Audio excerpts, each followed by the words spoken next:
to this edition of Chakmah Choter. I'm here with the great Wookiee, who I'm sure will turn his attention to the camera momentarily. We're continuing to review a remarkable prophecy, one of the most interesting, I think, ever revealed. It talks about an individual known as both a Nakri, which is an observant foreigner, and also as a Zeroah, someone who would help cultivate the final harvest. And in addition to that, the individual is known as Yada. And this presentation was given at one of the most important moments of human history. If you're interested in knowing God and forming a relationship with Him, it was at the dedications service, presentation, if you will, for the commencement of the home for Yahweh's name, typically called the first temple, but officially, according to Yahweh, it was the home for His name. And it was on top of the Temple Mount in Jerusalem on Mount Moriah, and Solomon, David's son, had built this over the course of 7 years, laying the cornerstone in year 3000 Yah, which was 968 BCE, 4 years after his father's passing. So it was an extraordinary moment and time. This was the actual Sermon on the Mount. And we've gone through everything that was stated up to this point. And then we came upon this enormously telling prophecy where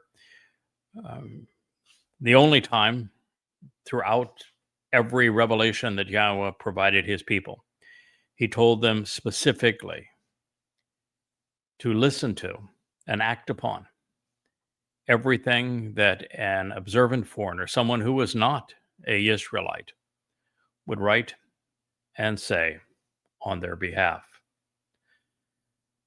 The prophecy reads, moreover, this is why, in conjunction with this, regarding someone else as the Nakri, this observant and discerning, especially responsive foreigner from a different ethnicity and geographic location, who will come to understand, who, to show the way to the benefits of the relationship, is not of your people, this Yisrael. Nevertheless, he will arrive at a moment in time for the harvest, and then he will return from a distant country after a long interval of time, and for the express purpose of being a witness, voicing answers regarding your, he's speaking to Yahweh, vitally important name and your influence as your hand, as an effective troubadour for trumpets, a prepared and capable person, willing to engage in battle, who is resolute, empowered, proficient, even loud, always intense, sometimes harsh, overtly direct, and often overpowering, who is dependable and steadfast, and who, as your Zeroah, the one cultivating the seeds sown for your harvest, who is fruitful in your ways when sowing the seeds which take root and grow, whom you have extended.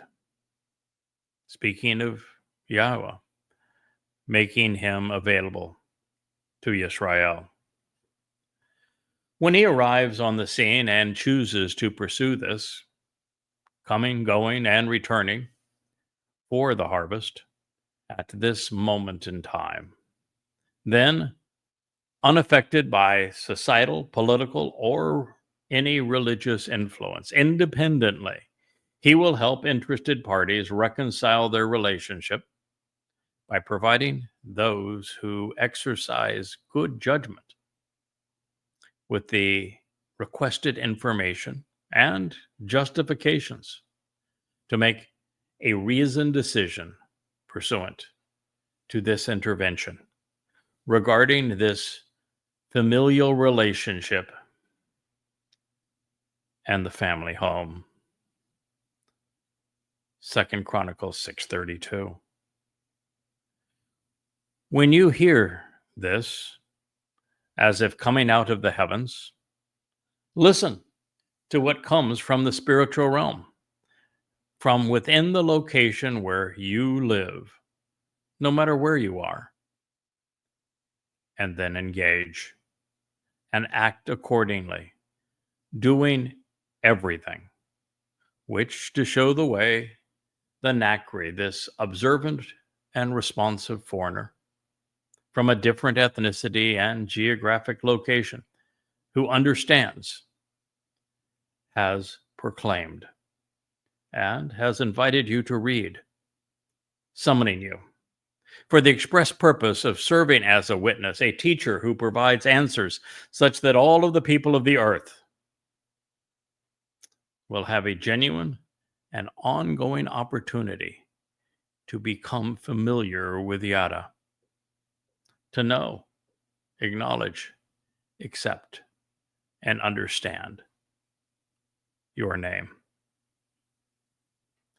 Coming to respect and revere what pertains to you, simultaneously along with your people, Yisrael, the individuals who struggle and wrestle with the Almighty as they become those who engage and endure with God.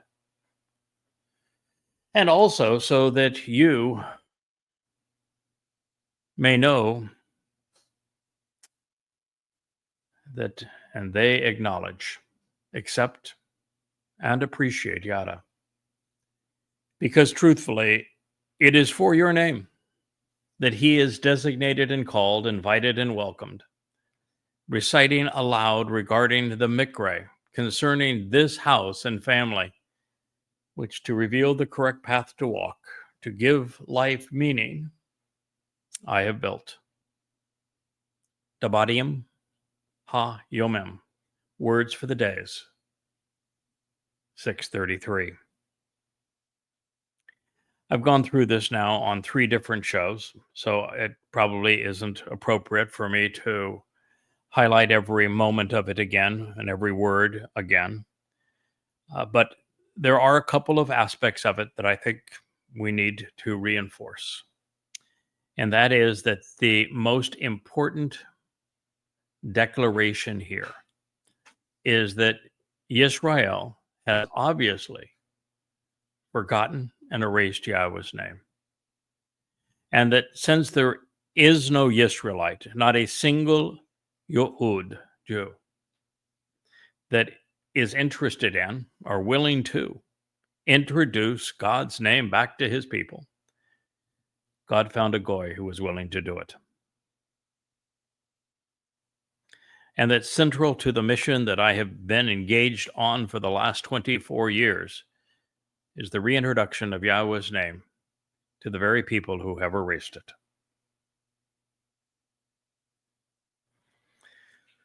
Second on to that is this person named Yada, who is serving as the final Zeroah, one cultivating the harvest, who is a Nakri, observant foreigner.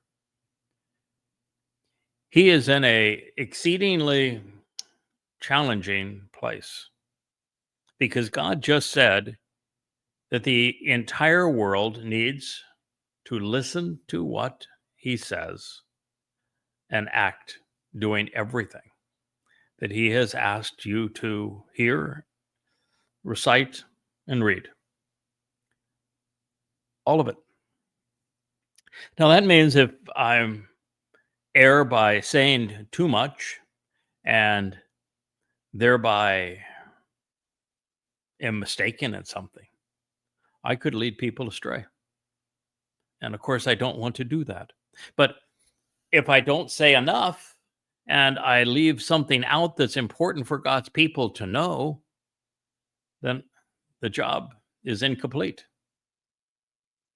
I mean, it puts a tremendous onus on this Nakri on Yada, the Zeroah, to get this right. I mean, there's a reason that for the past 24 years, I have devoted every waking moment of my life to this, 100,000 hours. It's a reason that Yahweh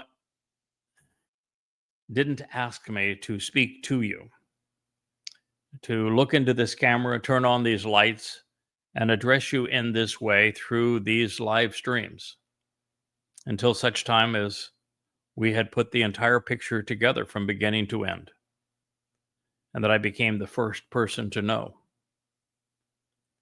Yahweh as he revealed himself, what he is offering, what he is expecting in return, everything from his name to the identity of his beloved Son, our Messiah, returning King and Savior. The 5 conditions of the covenant and how the first 3 of the 7 Moed Mikre provide those benefits. The timing of every major event, past, present, and future. And it was only then, when I became the repository for what you see behind me, these 35 books that we have written over the years to reveal thousands of unheralded insights, to present the Word of God in an amplified fashion in a style never even tried previously. And all for you. And I have done it with the greatest focus, discipline, the most intellect that I can pour into this. I have striven to be an honest reporter, an accurate thinker, a benevolent sharer, and one who has written such that everything that I have said to you is readily verifiable. And so that you can build a great foundation of knowledge and then make the necessary connections as I help you along this process to understand, going vastly beyond what all religious leaders heretofore combined have shared. There is more in these books and as part of the YAHOWAH blog, pursuant to knowing God and engaging in a relationship with Him, than every person who has ever written throughout time. Now, that's a lot to say, particularly when you're going and you're including, and I will include, the likes of Moshe and Dode and Yashayah, all in that group. Because the fact of the matter is, well, Moshe revealed a tremendous amount to us, much of it dictation from God, and he contributed a great deal through Debadim with his analysis of what Yahweh had shared and what he had experienced. We've gone beyond the Torah because we've been given information and understanding beyond the Torah. We've never added to the Torah in the sense of an unrelated addition or in any way a contradiction of it. But because of Dode's life living the Torah and Dode's Mizmor, particularly the 119th, even the 19th, explaining the nature of the Torah and how to observe it, we're put in a highly advantageous position. And then as we read Dode's Mizmor and he tells us how he walked out of the pages of the Torah to fulfill it, again, we can go even beyond where Dode went. Because we build on the foundation of the Torah, we provide a proper perspective on it through the witness that Dode provided. And then we can also analyze all time through the remaining prophets, putting the whole picture together for you. And that's why in these books behind me that are all based on my translations of Yahweh's testimony, we contribute more insights than all of them combined. And it's needed at this time. Because if you don't know what Yahweh is offering through his covenant, which no one had ever presented previously, if you don't know his name, if you don't know how Dod was spoken of in the Torah, and a number of places, he's even named in the Torah, as is the one who is working with him. And if you don't know that, and then you don't know how Dod figured out that he should volunteer to serve as the Passover lamb, and that he's already lived 2 lives and will live a third, and that how that is not only possible, but actually happened, and that he's coming back for a third life, and that he won't be the only one who will have lived 3 lives. So will Elia and Yada. And all of the members of the covenant family will live 2, one eternal.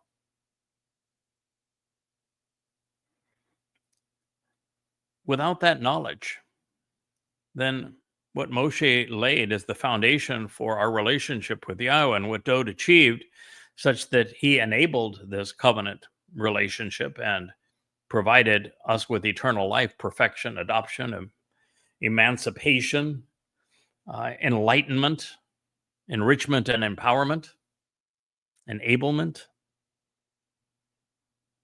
It was all for naught. Someone had to explain it to God's people. Because when you read the Torah and the prophets, one thing you find out, and you find this out very, very early on, is that the children of Israel, even before they were the children of Israel, were brats. They were ingrates. Abraham was chosen because he was unique in that he had walked away from Babylon. But I'm sorry to tell you, but Abraham was a jerk, particularly to Sarah. And he wasn't the sharpest tool in the shed either. And we know very little about Ishak. But we do know that Ishak was going to bless the wrong son. And then we know that Jacob had all sorts of issues. Almost everything that is written about Jacob is suspect, in the sense of he really never got it. And his sons were all over the board and rebelled right from the beginning, did really foolish things among one another. And finally, you get to the point of Dod, and his whole family essentially turns against him. Wives, kids, people, you name it. Israel, you've been a mess. In the Exodus with Moshe, you're a matter of days out of Choreb, where Bereshith was revealed, and where you had the meltdown over the golden calf. And Yahweh had to set the record straight by taking large numbers of you and actually ending your lives because you continued to be religious when he wanted was a relationship. And it wasn't but a short while after that, you were so ungrateful that you turned on God, to the point that Moshe said, I quit. I can't do this job. These people are impossible. They're miserable. And you might as well just kill me, because no one can deal with them. I'm finished. And Yahweh said, yeah, they're jerks. There's no question about it. They are irascible. They're ungrateful. They're obstinate. They are rude. They're every bad name you could throw at them. And yes, I am so disgusted with them. I'm done with them too. We're going to go through the motion. We're going to get them into the promised land. But our relationship with them is over. We're just going to go through the motion. And this is devastating. And so it would take a lot to resolve this. And when Yahweh tried directly, the children of Israel said, shut up and go away. We never want to see you or hear from you again. And Moshe had no interest in proceeding.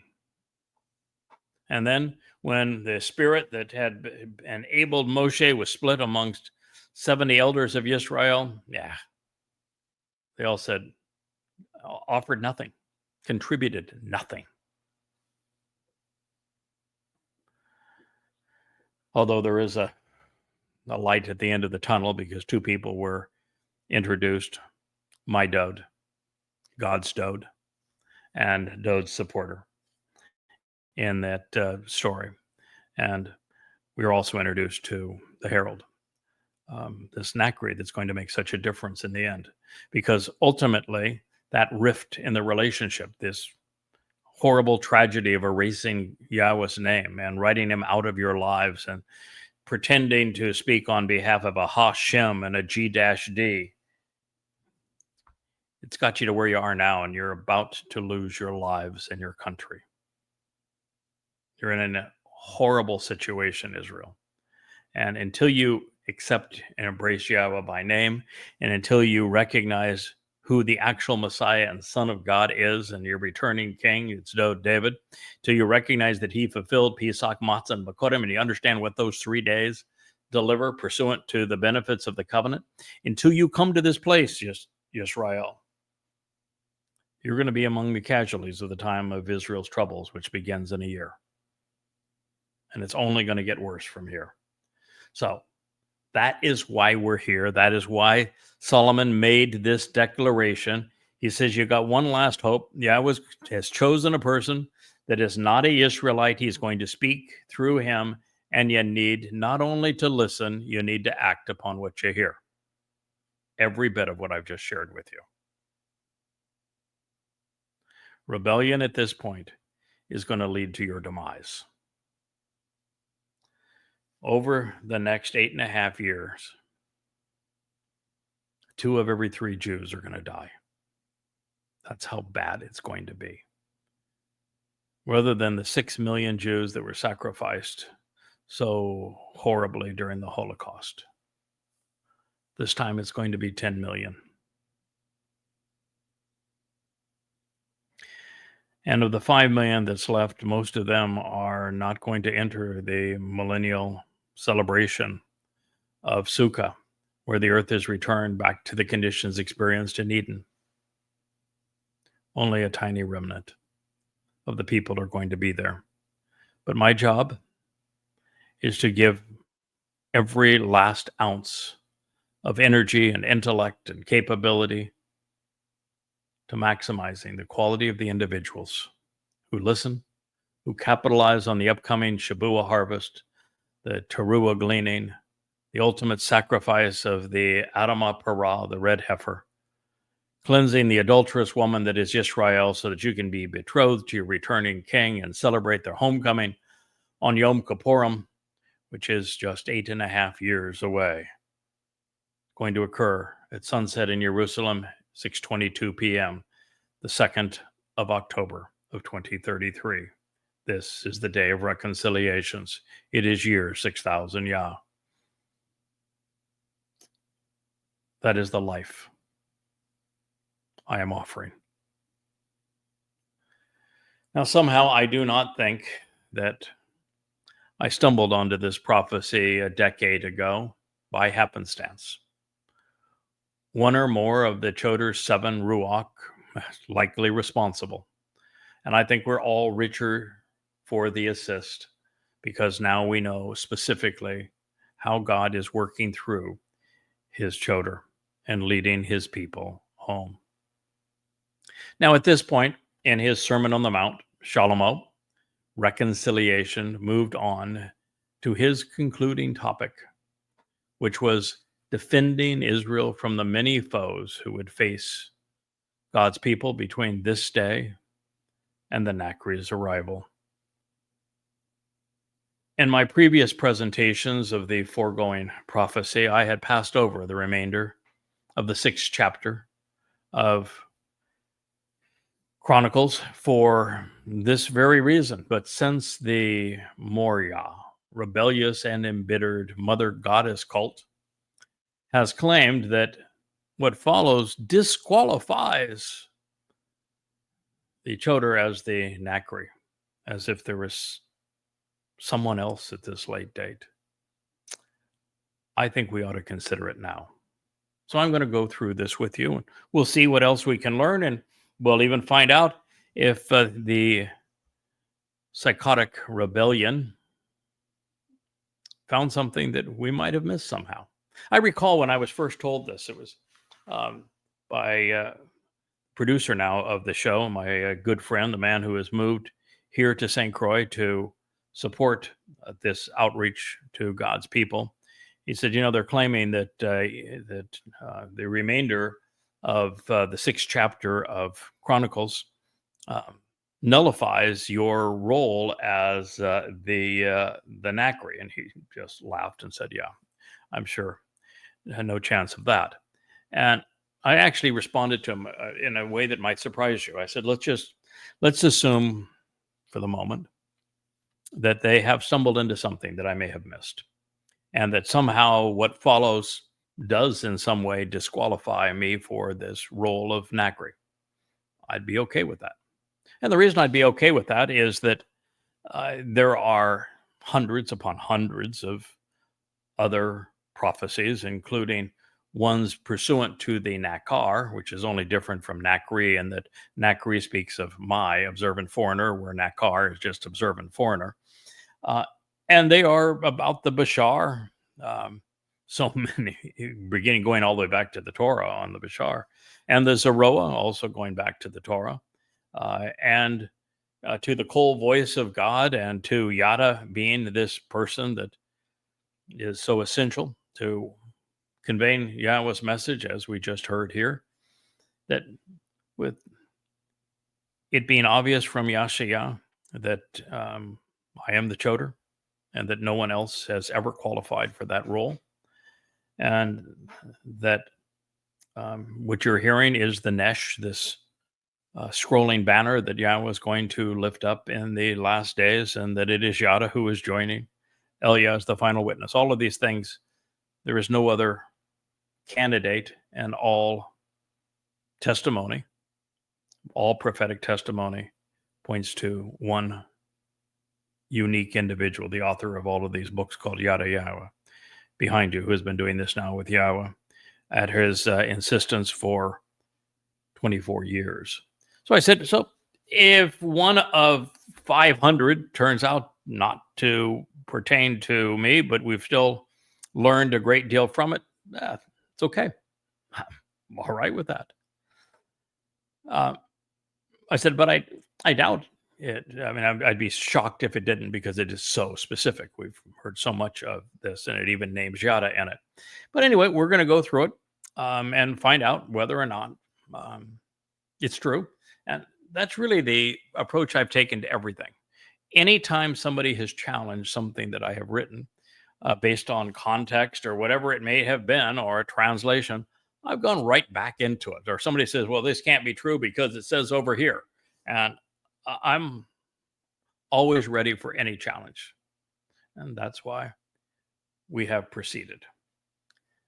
So indeed, when your people go out over a protracted period and they battle against his enemies and their foes, against his protagonists and against their adversaries, upon those who are hostile and harmful, displaying overt animosity and rancor towards him and or them.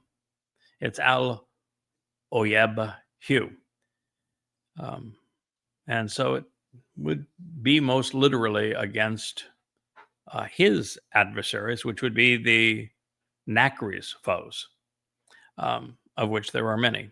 But can't be too dogmatic here, because there are a few thousand places in the Torah and prophets where hu, which is singular third person, him, is used in a context where it can only mean them. But it's upon against oyeb hu, either their or his foes. So it would apply to both, and I think that's actually the intent. And it goes on to say, in a way which, for the benefit of the relationship, you will send and direct them. And on their own initiative, they will mediate, intervene, and furnish justification with copious arguments. So these are the people that are opposing either the Nakri or Yisrael, or in many cases both, because to oppose one is often to oppose the other.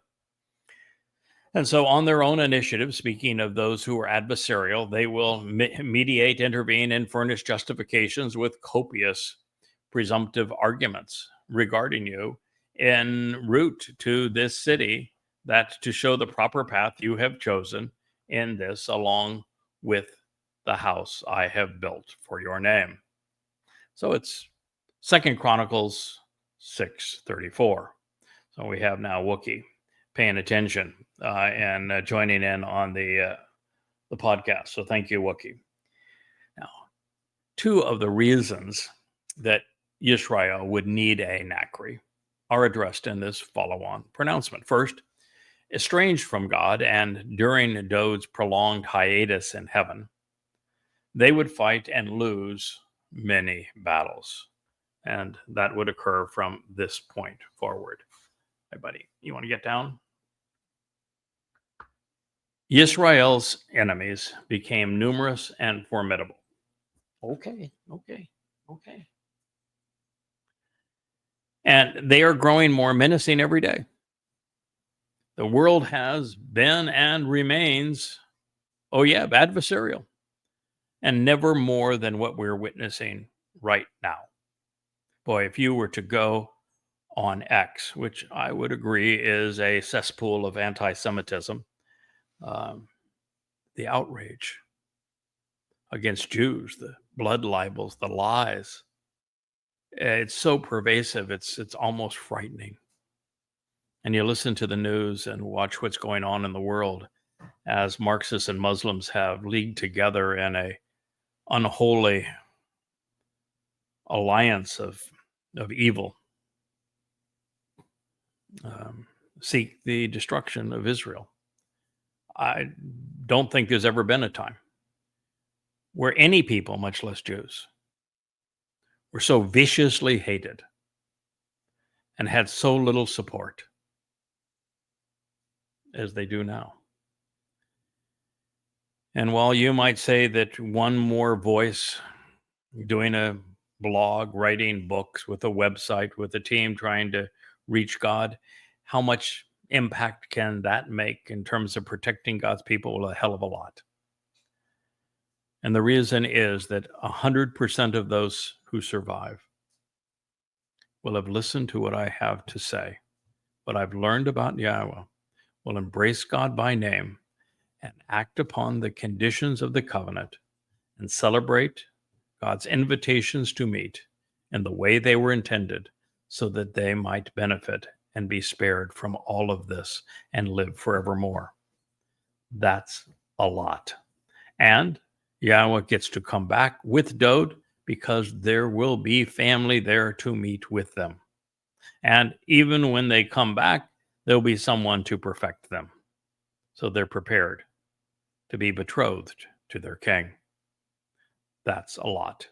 And someone to do the thing that Israel has been unable and totally unwilling to do, to correctly address the true nature of their enemy, Islam, and to take on the Marxist partners, the progressives that have leagued with Islam to wreak such havoc on God's people. I'm the only person in the world who has systematically refuted every word of the Quran, every hadith pursuant to the revelation of the Quran, to demonstrate just how disgusting Muhammad was, Allah is, that the Quran is the worst book ever written, and that Israel, if you were to wield words wisely against Islam as opposed to dropping bombs on Hamas, you will prevail. The only voice telling Israel to be aware that Donald Trump is going to betray them, that there absolutely will be a state of terror carved out of the midst of Israel within the next year. So there's a lot that one person can do. One person can destroy the myth of Christianity for all who are willing to listen, to prove that the Christian New Testament demonizes and dehumanizes Jews to steal everything from Jews, including their Messiah and Son of God, so that Jews might finally wake up to the realization that when Dode wrote of his crucifixion in the 22nd Mizmor, he was speaking of his fulfillment of Passover. And that when he spoke to Daniel as Gabor El, God's most capable and competent man, he gave you the exact moment he would fulfill Chakmah. It's all there for you. And one person can indeed discover it all and share it all. So one person can make a tremendous difference when protecting Israel. Now, all of this demonization of Israel is really because the children of Israel have not listened to Yahweh. They have not followed his advice. But it is also the result of Goyim being wrong about God and his people. But no one worse than the rabbis who created a false Messiah to lead Israel into diaspora and to cause the renaming of the land Philistina, which are Philistia, which is where this horrible racial slur Palestine was resurrected from Hadrian's assault. All because the father of rabbinic Judaism, Rabbi Akiva, rather than accepting Dode as the Messiah who fulfilled Passover, covered over the truth with another false Messiah, Bar Kokhba. And then it's those same rabbis who created Christianity, the very myth of Jesus Christ, and the subjugation of God's people for 1,800 years as a result of the hatred that Christians would have to Jews, leading all the way to the Holocaust and Roman Catholic Europe. And if that were not enough, rabbis also created Islam without the rabbinical's contribution of Talmud stories. The Quran would not be perceived as a religious book, and Muhammad would have been relegated to an impoverished version of Genghis Khan, or Kublai Khan, or Tamerlane.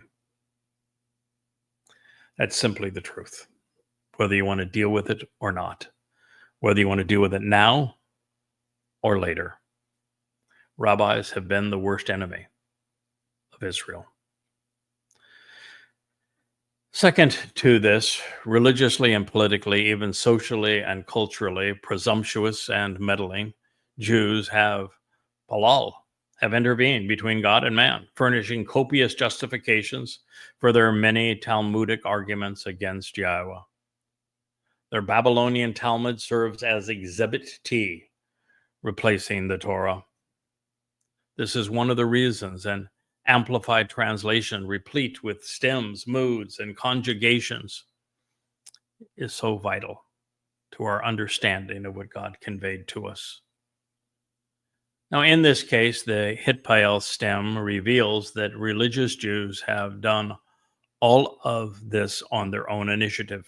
In particular, rabbis have written everything pursuant to the house for Yahweh's name, including God Shem, out of their religion. All of it. On a grammatical matter, it is likely the case with Hugh, his following Oyeb, enemies, that it is addressing Yisrael, which is a masculine singular noun. But it is possible that Hugh is affirming that the Nakri, who is also presented as masculine singular, has a share of foes whom Israel and he must contend. It is even acceptable to render Hugh as there, as is the case in other situations like this throughout the writings. And while all three options have merit, the reference I think, is most likely addressing Israel. So you will listen at a particular moment in time from heaven to that which pertains to their wonderful request for intervention. And you will engage and act at this time to resolve the dispute with them while being just and rational. Dabarim ha yomem, words of the day, 2 Chronicles 6:35. And so here we have reinforced advice inspired by Yahweh through Solomon that there will come a particular moment in time that Israel is going to listen to this voice that comes out of the heavens. And it's going to be pursuant to their request. Finally, they will request intervention, and they won't ask Hashem to intervene, but Yahweh. And then once they return to Yahweh, he will return to them at that time, and he will resolve the dispute with them while being just and rational. So once again, Hebrew grammar comes to the rescue. Both Shama, listen, and Asha, act, were scribed in the perfect conjugation. This means that there will be a time when Yahweh hears the request for intervention, as well as a period when he will engage. But it wasn't then or immediately thereafter, and it certainly wasn't ongoing. Therefore, it was not written in the imperfect. It is instead reserved for a time coinciding with the Nakri in the years before the family reunion. When God does respond, it will be to resolve the dispute that has separated he and his people. Oh, lo, these many years, 3,400, which is due to their propensity to be religious. At long last, reason will trump faith. Was commenting on Facebook, a group of rabbis were having an argument of whether the Messiah is one or many, and what the preference is in Judaism, and how the Messiah differs from the suffering servant.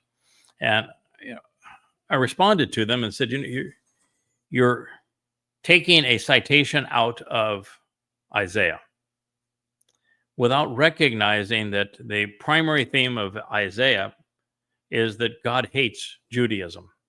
He hates religion. He specifically besmirches Judaism throughout the book. It's the single most pervasive theme. And here you guys are celebrating Judaism and having an argument in what is believed in Judaism about a quotation in Yeshaya about multiple messiahs and the suffering servant not being the Messiah. You get it all wrong. There's one Messiah, and he is the suffering servant. They're one and the same. You get that wrong, and you can't even recognize that the single most prevalent theme in Yeshaya, Isaiah, is God hates Judaism. What's wrong with you? But this is my audience. This is who I have to try to ultimately reason with. It's very difficult to reason with the religious. In fact, I'd say with the overtly religious, it's impossible. Evidence and reason means nothing to them. So it's a long road getting there, with more religious potholes than a gopher colony. Indeed, it is certain that they will continually be at fault regarding you, constantly going astray, bearing the guilt for leading many astray, because truly, there will be no one, not a single person, truly, there will be no one who will not be wrong and miss the way, incurring the guilt of leading astray. Do you hear that? It's the same message that is echoed throughout Yeshaya, that God looked, and over the course of 2,700 years, he found nada, a goose egg. No one, not a single Yehud, not a Israelite who would listen to him, who wasn't either led astray or leading people astray. There was none. Zippo. You want to know why God chose a Nakri, an observant foreigner? Is because there were no observant Jews. Jews are so bad that rather than listening to God when he says, listen, Yisrael, Yahweh is God, Yahweh is one, rather than listen to that, they parrot it back to him and then remove Yahweh's name. Speaking rather than listening, and then getting it wrong on the single most important aspect of it. And yet they shout it out twice a day. God asks no one to pray, no one to worship him, and yet they go bob their heads against a stone wall, praying, just doing nothing but irritating God. The only thing that's positive about the whole experience is that a huge percentage of them are wearing outfits that are appropriate for their own funeral. That's about it.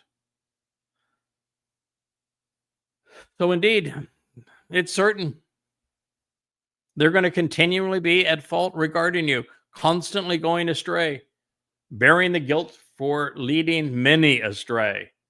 In Christianity and Islam and in Judaism. Because truly there will not be one, not a single person who will not be wrong and miss the way, incurring the guilt and leading others astray. Yisrael, you need to change. You've been doing this now for 3,400 years. You were miserable during the Exodus. God gave up on you. By the time of Hosea, he says, I'm out of here. I can't stand you anymore. We are divorced. You are not my children. Yeah, a time's going to come where I will return, but it's only after you return to me. And I'm the best you got in that regard. If not for this microphone and that camera, you aren't going to know Yahweh. You aren't going to know that you are estranged from him, that you are divorced, that you are no longer his children, and that needs to change because you only have 8 years left. And of those 8 years, 2/3 of you aren't going to survive it. You want to play dice with those odds? Or do you want to listen now? Because you're going to listen. Either because it's over for you, because you failed to listen in time and to act as the prophets have warned. Or you listen now, capitalize on it. You read these books behind me. You come to know Yahweh. You embrace your Messiah. You start attending the mikre as they were intended. When you come home, and you encourage others to come home. And when you enter Shamaim, you arrive with great fanfare because Yahweh looks at you and says, well done. Look at all of these family members who are here because you chose to listen early rather than late. And you responded and you learned and you taught. And you brought all of these others with you because you decided to abandon the rabbis and to abandon your politicians and to embrace your God and your Messiah and your King early enough to make a difference. I want you to experience that. I want to experience it with you. You know, this is the most unique inheritance that's ever been offered, because typically when you have heirs and an inheritance, they're all vying with each other for who gets the biggest slice and who is left out. And in this case, it's the whole universe, and then a spiritual realm beyond the universe that is infinitely bigger than this infinitely large universe that we're inheriting, including all time, being perceived as sons and daughters of the creator of the universe, such that the more of us there are, the richer the experience, because there's an infinite amount to give. And when there's more to share, it's a richer experience. So I'm trying to dilute the percentage of this inheritance I'm going to get, because if I do so successfully and there's more of you to share it with, it's going to be better for all of us. But I don't do it just for that reason. I do it because Yahweh wants it. He deserves it. I do it because of all that David has done to fulfill Pesach, Matzah, and Bakodim, and to share with you why he made that decision to do so, and he deserves your respect for having done so. There's lots of reasons for doing so. And part of it is, well, because there wasn't a single one of you willing to do so. If I also said no, then it's all for naught. No one knows. Therefore, by the way, someone might say, oh, yeah, got to just find somebody else. Oh, yeah? Why do you think that Yahweh was so insistent after Moshe said, no, I don't want to do this? That it be Moshe. That he stoops to the point and said, listen, your brother's a blabbermouth. He's coming around the corner now. If you don't think you speak very well, we can speak through him, even though he turned out to be a scoundrel. Why do you think that was the case? Do you think there was a plan A, B, or C if Moshe said no? I don't think so. What if Dode decided he didn't want to be the Messiah? He didn't want to be the Son of God. He didn't want to be the king. He didn't want to defend Israel. He didn't want to come back and suffer the indignity of being the Passover lamb and taking our guilt into Sheol on Matzah. He didn't want the responsibility of being the returning king. Where do you think God was going to go to find a replacement for David, his chosen one, the most exceptional people in all of history, the great and soaring intellect, the marvelous orator and songwriter and singer, great thinker? Where was he going to go to find a replacement for David? And so I'm here to tell you that no, Yahweh would not have found a replacement. He had found a way to convince me if I said no 100 times. Because just like Moshe offered credentials that nobody else had, he had walked away from the religion and the politics, the conspiracy, the economic caste system, the militancy of Egypt. He knew they were wrong. He left them, but he knew them and despised them, which means he was the only person qualified to oppose them, to work with Yahweh to release his people. And I had been knee-deep in religion and politics and patriotism, all of these things. Youngest ruling elder in the history of the Presbyterian Church. I taught evangelism. I taught Bible studies. I was Jerry Falwell's closest friend. I was in it deep. And I was very political. I could list the number of top-ranking politicians that I've had to my home and been in their home, and it's an impressive list. And I left it all. I realized it was all fake. There was no basis for any rational individual who is informed to accept Christianity. It's so easily disproven, so readily disproven, so obviously untrue. And every politician I met was a scoundrel. It was the arena of egos. They were disgusting, all of them. I walked away from those things, which made me useful. I could write Twistianity because I knew the religion and was in a position to expose and condemn it as never before. And then I cut my teeth working with Yahweh on goddamn religion, the most comprehensive presentation of the Quran ever written. The first ever to put the Quran in chronological order, to set it into the context of Muhammad's life, and to document its meaning based upon combining the Hadith and the Quran together for a cogent expression of just how vile Muhammad was, how deadly Islam is, how demonic Allah is, how deplorable the Quran is. 5 volumes, 4,200 pages of proof. all to protect God's people from this. Yeah, I don't think Yahweh was out shopping for candidates. After all, he wrote about what we were due together, including my name, personality, commitment, all the way back to the days of the Torah. So I think he was pretty certain he was going to get the man he wanted. He always does. He's God after all. And what Moshe found is the same thing I found, and there are times where it becomes a challenge, but ultimately working with Yahweh is the greatest job in the world, greatest job in the universe, most rewarding job in the universe.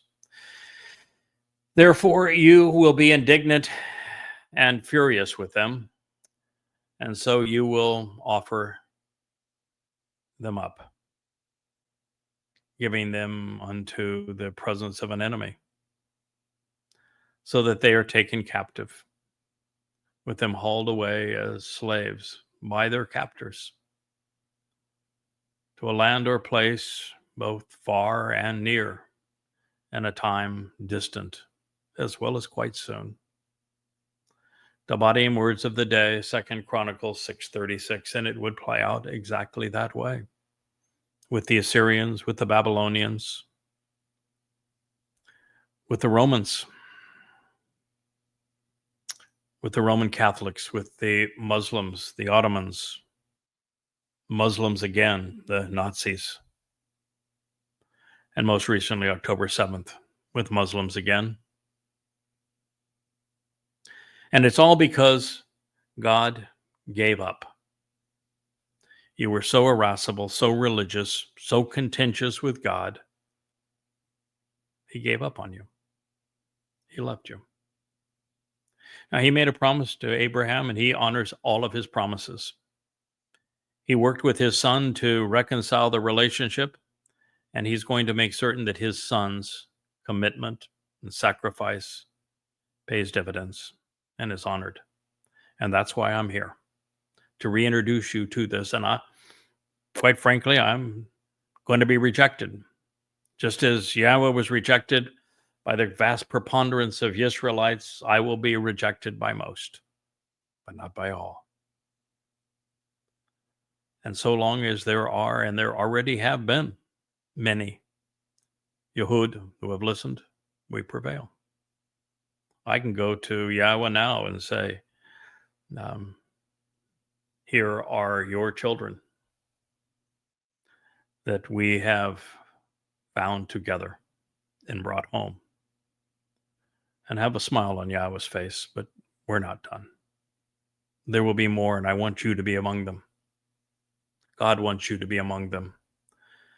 But you need to recognize that God has viewed that you have been continuously at fault, and that you have constantly gone astray, that you have borne this guilt such that there isn't a single one of you. At the time I started, there wasn't one of you who wasn't guilty. And therefore, Yahweh was indignant. He has been furious. He has been furious since the Exodus. And you caused it. God rejected you because you rejected him. And so he's offered you up and said, I can't protect you when you won't even listen to me. If you're going to erase my name and be religious when I'm offering you this opportunity to be in the covenant family, there's nothing I can do for you. So here you go. You're on your own. And then he predicted what was going to happen. And he's always right. This is reinforcing one of the most shocking themes revealed by Yashaya, although we're reading Dabadim Ha-Yomem, words of the day, 2 Chronicles 6:36, presenting something that happened 7 years in past year 3000. And Isaiah wouldn't be written for another 300 years, but it is one of the most shocking themes revealed by Yashaya, Isaiah. for decades that became centuries, and for centuries that turned into millennia. Yahweh searched and could not find a single Israelite who hadn't gone so far astray that they were unreachable, unusable.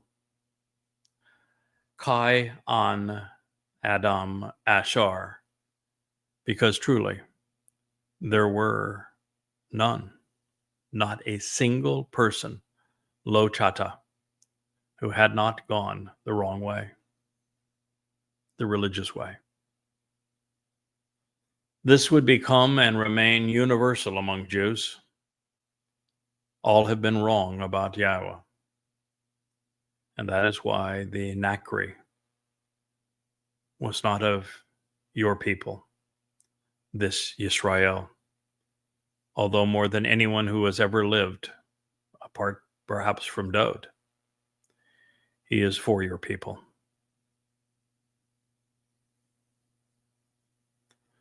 Battling to defend your people, ultimately laying down his life for your people. The fact is, rather than pleasing God, the unknown Hashem of Judaism, with their rote prayers, their religious rules, their onerous laws, and their argumentative texts, bowing down to a stone wall laid by a horrible traitor of Israel, rather than claiming the Temple Mount and celebrating the relationship with God devoid of those hideous Islamic scars. All Jews have done is make Yahweh angry. I'm sorry if that bothers you, but it's the truth. It's repeated hundreds and hundreds of times through the Torah and prophets. What I'm telling you is what God says. If you don't like it, change. As God says, shub for shub, or no shub for you. Do you know what that means? Return, and Yahweh will return to you, or there will be no return for you. Shub for shub, or no shub for you. Most everything in rabbinic Judaism is wrong. Rather than enlightening and emancipating Jews so that they can engage in a relationship with Yahweh, rabbis have indoctrinated and constrained them for their own enrichment. For God's people, the only answer is to change, leaving the rabbis and returning to Yahweh. But that's surprisingly difficult because Yehudim have been brainwashed for centuries by religious leaders, and it's been prevalent since shortly after this was spoken. So the text reads,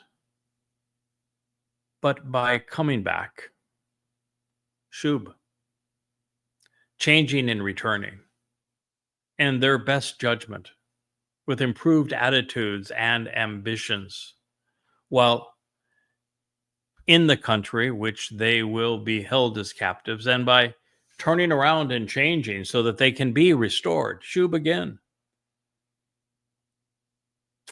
they would take the initiative to independently pursue a more favorable consideration towards you, showing some appreciation, some kindness, some affection for you while in the land of their captivity. As a result, they would say, we were wrong in missing the way and leading others astray. With our corruptions and perversions, our propensity to bend and twist, and our wicked wrongdoing, such that our being evil has left us covered in our guilt. Dabarim Hayomem, words of the days, 2 Chronicles 6:37. There was no shub for shub, while the Israelites were hauled away by the Assyrians. They remained lost and estranged. There was no shub for shub while under the captivity of the Babylonians. They returned, but they continued to be religious, corrupt, and horrible things happened thereafter. There's a litany of abandonment by God. When the rabbis broke under the St. Paul being the first to call himself a rabbi, and he created the counterfeit of Dode in 52 CE, and robbed Jews of their dignity, of their Messiah, of the Son of God, of their Savior, of the benefit of Passover, matzah, and Bakurim, even Shabuah, rabbis did not confront him. And they allowed the myth to grow and become pervasive, such that it would rob billions of their souls and rob Jews of their salvation and their relationship with Yahowah. And it just got worse from there. To finally, God says you are going to have a period of time where even in your captivity and the midst of your corruptions, that you are going to admit that you were wrong. That time is the time of Jacob's troubles, Israel's troubles. The key to understanding that is the fact that Israel's troubles is based upon the term shar, T-S-A-R, and Sarah, the plural, the feminine of it. And what it means is to be confined in an adversarial condition. What is approaching on Israel that starts May 22, 2026 with Shabuah and ends 24 September 2033 with Teruah is the time of Israel's shar, confinement, adversity, affliction. When Israel's going to be overrun by jihadists, well, Israel is essentially going to become a large prison where Jews are abused by every country on earth, isolated. And it is during this time, this last 7 years, the time of Jacob's Sar, confinement and troubles, that many Jews are going to recognize, yeah, we've been wrong. Religion has estranged us from God. Calling God Hashem as opposed to Yahweh has been wrong. Not recognizing that Dode is the returning Messiah and our King, and that he fulfilled Pesach, Matzah, and Bakurim was wrong. And we're going to accept our guilt. Because by accepting the Messiah and his fulfillment of Pesach and Matzah, it's all carried away and become perfect in God's eyes. This is what is being foretold. Now, Yahowah has his prophets repeat themselves on a number of occasions, because with Jews, getting them to change is like slapping a rock wall that accomplishes very little other than to hurt one's hand. And the message is that reason must replace faith, and recognizing that Yahweh's way is correct and that their religious path is wrong. And I can assure you, while religion is based on faith, what God presents is knowable, and knowing is vastly superior to believing. And with God, he provides so much information, so many marvelous insights, such a broad picture of his intended relationship with us and how we can capitalize upon it. You can make the connections between everything he has said, such that through being, by making these associations, you can transcend beyond knowing, which is vastly beyond believing, to understanding and comprehension, which is the most powerful force in the universe. That's what God is offering, and where I want to take you.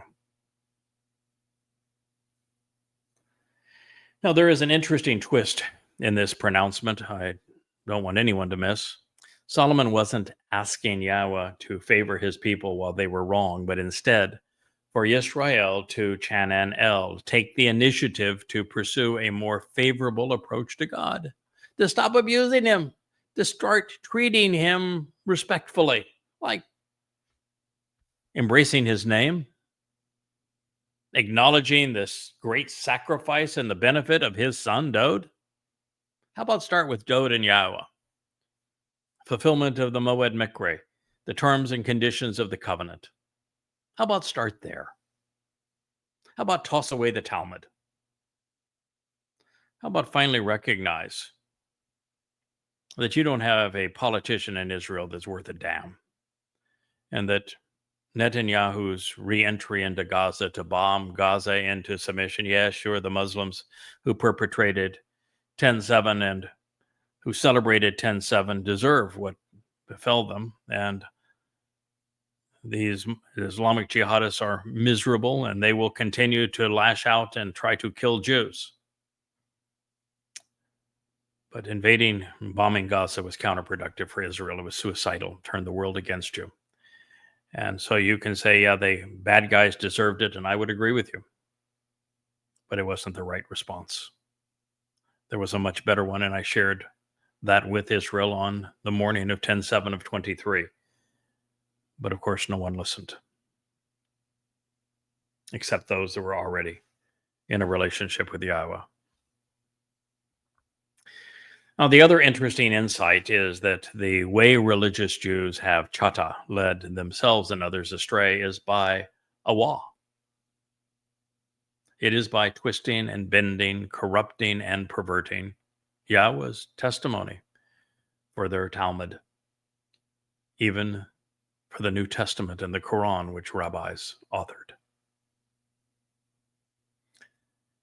And that's because rabbis are responsible for all three: the Talmud, the New Testament, and the Quran. I prove it emphatically, overwhelmingly, undeniably in the books Twistianity,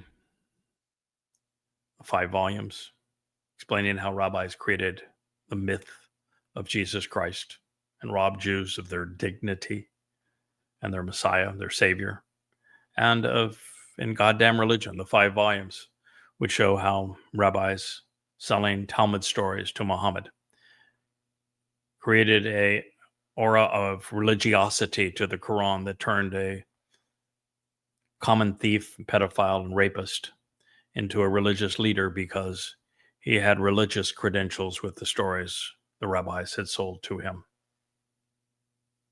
And of course, even with Judaism, Rabbi Akiva created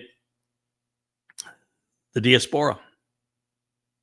He's the one with Bar Kokhba that had a false messiah that led to the renaming of Judea as Philistia, and therefore this horrible curse of Palestine that is so devastating for Israel now,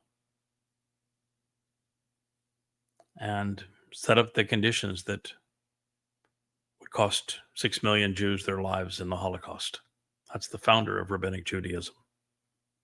The Talmud, the New Testament, the Quran, they're all the responsibility of rabbis. It's time that you stop respecting them, Israel, that you listen to Yahweh instead of them. Reject them and accept Yahweh, or your fate will be at the very best death. I say at the very best because if you are among the parasites in Israel, among the Orthodox, the ultra-Orthodox, and the Haredim, or in the United States amongst that group, and are deliberately deceiving people regarding who God is and what he's offering as they do, then death will not be an offer for you to accept. It will be eternal carceration in Sheol. Don't bring that on yourselves. And of course, so many Jews now are Marxist progressives, and the Marxist progressive movement partnered with the Muslim Brotherhood in 1968 to create the ethnic slur of Palestine, regurgitating this from Hadrian as a means to terrorize and annihilate Jews. And you're guilty. And progressive Jews in Israel playing into the hands of the Muslims, trading 20 lives for what will be 2 million Jewish deaths.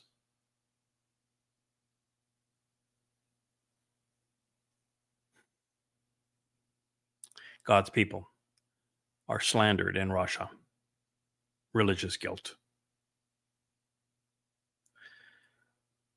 So, as if addressing the proverbial rock wall for the fourth time, we read, and this will be our last statement of this program. We've gone over the hour mark, and I don't want to overstay my welcome with you. I want to continue to earn the opportunity to speak with you, to lead you home. And so I'm going to share this. We'll rejoin this program at this statement tomorrow. So should they change and come back to you? Shub for shub, or no shub for you? Shub. Should they change and come back to you? By exercising good judgment with a completely better attitude. Ba kol leb him. And all of their heart, and with all of their soul, their entire consciousness. Ba kol nefesh him.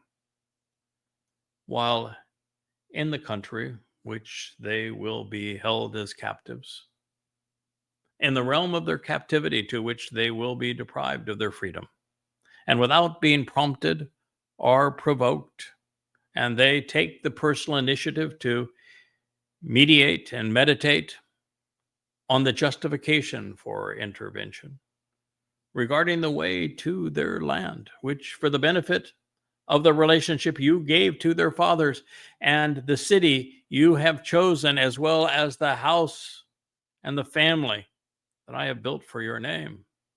Then at that time, you will listen to their request for intervention from your heavenly dwelling place, as well as to their pleas of mercy for mercy. Now, there is the tendency for folks to read this and say, well, this was delivered in 961 BCE, and you can't apply it to the Assyrian assault because, well, they didn't come back. They're the lost tribes, and that took place around 700 BCE. So the tendency to say, well, this is around 600 BCE, we're dealing with the Babylonian assault, where Jews would go and they would come back. But the problem with that is it's only Yehudim. Yisrael was already gone. The 10 tribes of Israel are gone.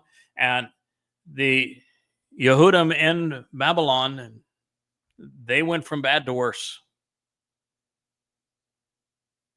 So God's not talking about that. And obviously, God did not return to them at that time, did he? So this land that they're held as captives, this realm of their captivity, is Israel under its political malcreants and religious parasites, as well as progressive traitors. That's where they are held captive, because they're going to be surrounded by enemies. They're going to be isolated by every country in the world. They're going to be pressed in from all sides. There'll be no place else on earth where they can survive, and they'll have to come here. And then here they've got Muslims flooding in, trying to kill them. But it is here finally, with the total breakdown of Israeli politics, the total failure of the IDF. IDF was not, and is not prepared to deal with a 10-7 jihadi assault on foot, using garden implements for the most part, and motor scooters. And the next one is going to be 500 to 1,000 times worse. That's not what the IDF is designed to fight, to prevent. And when it occurs and Israel is backs up against the wall, there are going to be some Jews that recognize the IDF can't save us. Our politicians are all leading us astray, making a bad situation worse. There's no one in the world that has our back anymore. Our rabbis have been the biggest part of the problem. And while it pains me to say so, that with nowhere else to turn, Yehudim at long last, after 3,450 years, are going to turn to Yahweh. God, I wish you'd turn to him sooner. He is so deserving, so loving, so accepting, so enriching, so empowering, so uplifting, so emancipating, so wonderful, so intellectually stimulating, so kind, so affectionate, so trustworthy, so dependable, so deserving. I wish you'd turn to him because you love him, because you've come to know him and respect him. But return you finally will, and it's going to be because there's no other options. And in the end, there'll be two of us, Elia and myself, who'll be supported by Yahweh, and we will get through to you. And some of you are going to return, just as God said. When deprived of your freedom, when prompted, provoked, you're finally going to recognize that this is your city. It's not the city of the Marxists or the Muslims. It's not something you were designed, you're asked to share. It's your city. And Yahweh is your God. And you need to listen to him. And at that time, when you shub, he will shub to you. I thank you for listening to this special episode of the YAHOWAH blog on Chakmah Choter. I'm your host, the Bashar and the Choter, Craig Winn.